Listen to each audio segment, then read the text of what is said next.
Assalamualaikum. Bismillahirrahmanirrahim.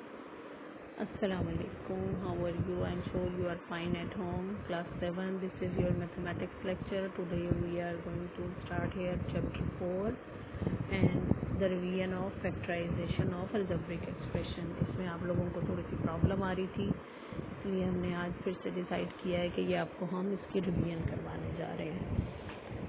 And what is factorisation of इसकी definition क्या है in mathematics? Factorisation or factoring consist of writing a number or another mathematical object as a product of several factors. ठीक है जी.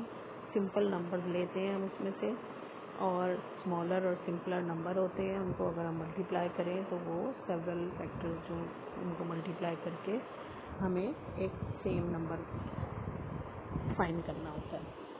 अच्छा जी. What is factorisation of algebraic expression? A number of quality that when multiplied with one another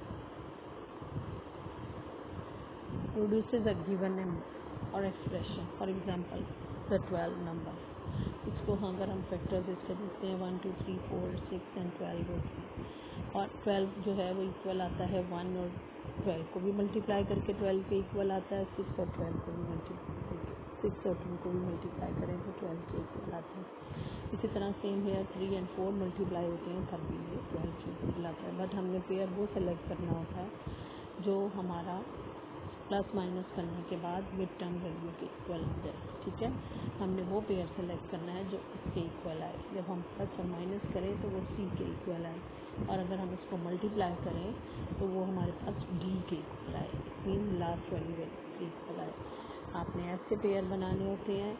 इसके last number के last जो number है उसके factors ऐसे बनाने होते हैं आपने कि अगर आप उसको प्लस माइनस करें तो वो सी के इक्वल आए, और अगर अपने दोनों नंबर्स को मल्टीप्लाई करें तो वो डी के इक्वल. ओके. अच्छा जी. अब होता क्या है, सपोज ये एग्जांपल है आपके पास 3x² + 5x + 2. अब इसके आपने फैक्टर्स बनाए. आपने कहा कि ये फैक्टर्स बनाते हैं तो x + 1 और 3x + 2 आते हैं. वो कैसे? कि आपने जो सेंटर वाली वैल्यूज़ हैं उनको भी मल्टीप्लाई करना है, और उससे जो आपके पास नंबर आएगा वो आपने लिख देना है. फिर जो साइड वाली वैल्यूज़ हैं उनको मल्टीप्लाई करना है तो ये नंबर आ गया. ओके. अब इनको दोनों को अगर आप प्लस करते हैं और माइनस करते हैं तो हमारे पास 5x आना चाहिए. ठीक है. और ये आ जाता है. It means these are the correct. This is the correct factorisation.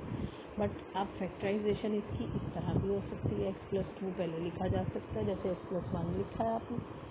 अब x + 2 और 3x + 1 कर सकते हैं, क्योंकि ये भी तो इसी तरह से है, सेम फैक्टर्स हैं इसके. जैसे अब 3x² के आपने फैक्टर बनाए 1x और 3x. ठीक है. ये x और ये 3x. ठीक है. ये दो फैक्टर बन गए. इसी तरह आपने 2 के फैक्टर बनाए 2 और 1 बनते हैं. 2 आप पहले भी लिख सकते हैं, बाद में भी लिख सकते हैं. ठीक है. ये भी एक प्रोसीजर होता है आपके पास. लेकिन अगर आपने 1 पहले लिखा है तो आपके पास करेक्ट फैक्टराइजेशन आ रही है. 5x आपके पास करेक्ट नंबर है. लेकिन अगर आप 2 पहले लिख लेते हैं तो 2 में क्या है, आप 2 को 3 से मल्टीप्लाई करते हैं 6x आता है. x को 1 से मल्टीप्लाई करते हैं 1x आता है. 6 और 1 को आप ऐड करते हैं, उनके दोनों प्लस के वैल्यूज़ हैं, ऐड करेंगे तो 7x आएगा, और 7x इज नॉट करेक्ट. ये करेक्ट नहीं है, तो हम इसको कैंसिल कर देते हैं. But this is the correct factorisation. Okay. अच्छा. अब क्या होता है ये देखिए, ये हमारे पास एग्जांपल है. इसमें क्या है, x² - 11x - 12 42. अच्छा जी. अब आपने ऐसे फैक्टर बनाने हैं 42 के कि अगर हम उसको मल्टीप्लाई करें तो 42 बने, और अगर हम प्लस माइनस करते हैं तो -11x आना चाहिए. ठीक है. अब इसके 42 के फैक्टर 1 और 42 भी होते हैं, 2 और 21 भी होता है, 3 और 14 भी होता है, 6 एंड 7 भी होता है. ठीक है. ये सारे हमने फैक्टर यहाँ लिख लिए. अब इसमें से हम वो पेयर सेलेक्ट करेंगे कि जो हम प्लस माइनस करें तो -11x आ जाए हमारे पास. ठीक है. अब हम कौन सा वाला पेयर सेलेक्ट करेंगे यहाँ से, जी. और x² के हमने फैक्टर बनाए तो वो x और x बनते हैं. ठीक है. अब हम 14 हमें चाहिए माइनस का 14x. अब अगर हम ये पेयर सेलेक्ट करते हैं 14 3 क्योंकि इसको हम प्लस माइनस करेंगे तो 11 बन जाएगा. ठीक है। 21 को प्लस माइनस करेंगे तो नहीं बनता, 42 को 1 से करते हैं तो नहीं, 6 को 7 से करते हैं तो नहीं बनता, इसलिए हम 14 और 3 को सेलेक्ट करते हैं। 14 और 3 को सेलेक्ट करके हम ये सोचेंगे कि हमें माइनस का चाहिए नंबर, तो हमारे पास 14 के साथ माइनस का साइन आएगा या 3 के साथ। तो ये हमने सेलेक्ट किया कि 14 के साथ माइनस का साइन आना चाहिए। इसी तरह हमारे पास -11x आ सकता है। 14 को 1 से मल्टीप्लाई किया तो -14x, और x को 3 से किया तो 3x आ गया। ठीक है, this is also a new procedure, और ये भी मुझे लगता है आपको ये शायद समझ आ जाएगा। अच्छा जी, अब आपने 20 के फैक्टर्स बनाए। ठीक है, इसी तरह हेयर 20 के फैक्टर्स ऐसे बनाएंगे कि हमारे पास 8x आना चाहिए। कौन से दो नंबर ऐसे हैं जिनको हम माइनस करें तो 8x बनता है? 10 और 2। अब 10 और 2 में से किस नंबर के साथ हम प्लस का साइन लगाएंगे और किसके साथ माइनस का? 10 के साथ प्लस, 2 के साथ माइनस।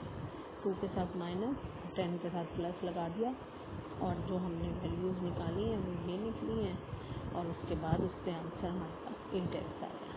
ठीक है, this is the right answer. अच्छा, अब फिर एक और आपको एग्जांपल देती हूँ।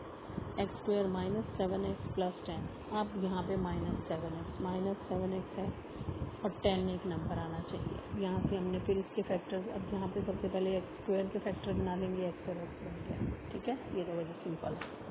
फर्स्ट वेरिएबल के भी फैक्टर हम लिख लेते हैं, x और x।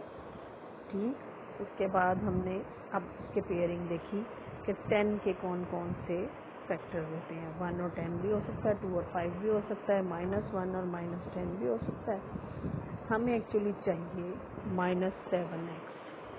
-7x के लिए हमारे पास या तो ऐसे कोई फैक्टर हो जो हम प्लस माइनस करें तो -7x आ जाए। अब क्या है, 5 और 2 मल्टीप्लाई करते हैं तो 10 बनता है, लेकिन 5 और 2 में हमारे पास साइन जो है ना, वो हमें देखना है कि माइनस का लाना। अब 5 और 2 में कोई भी प्लस माइनस का साइन हम नहीं कर सकते, क्योंकि हमें 7x चाहिए। दोनों सेम साइन होंगे तो 7x बनेगा, 5 और 2 ऐड होंगे तो 7x बनेगा। अब ऐड करना है तो ऐड के लिए माइनस का साइन चाहिए, तो इसीलिए हमने दोनों फैक्टर्स के साथ सब्ट्रैक्शन का साइन किया। ठीक है, आप दोनों के साथ सब्ट्रैक्शन होगा, x - 2 और x - 5। अच्छा, होता क्या है, हम इसकी फॉइलिंग क्या करते हैं? फॉइल का मतलब होता है, हम इसको कहते हैं कि फॉइल होता है असल में फर्स्ट, आउटर, इनर, लास्ट। ठीक है, फर्स्ट आउटर, पहले आउटर, फिर इनर, लास्ट।